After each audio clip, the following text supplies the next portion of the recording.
but no one can stop us in continuing dancing in the street. Viva kay Senyor Santo Niño! Hi, good morning everyone. I'm Rod Kimpo, a January-born from Kalibo, Aklan. I would like to share with you my devotion from our dear Senyor Santo Niño.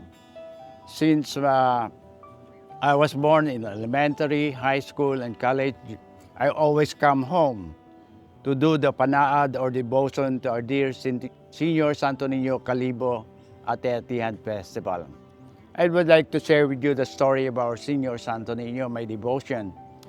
In the year 2020, I was diagnosed of cancer of colon and stage 2, and I prayed to God, to our dear Santo Niño, to come bless me, heal me, to hear my prayers. And I always do dancing in the streets every year without a miss. I miss my classes, but I don't miss the fiesta of our dear Senyor Santo Niño. Our dear Senyor Santo Niño of Kalibo is blessing us because they say, the more you honor Him, the more He will bless us.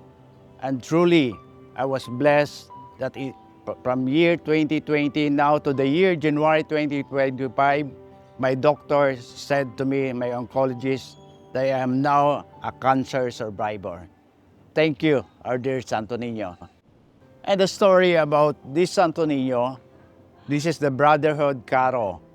It was come into fruition in the year 2020, that is during COVID time.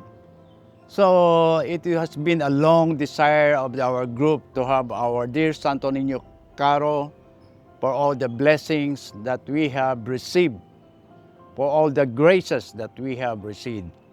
So we put up the Santo Niño Caro, and every year, in the year 2020, we are not allowed to dance on the street because of COVID, but no one can stop us in our faith in continuing dancing in the street. Viva kay Senyor Santo Niño! Viva!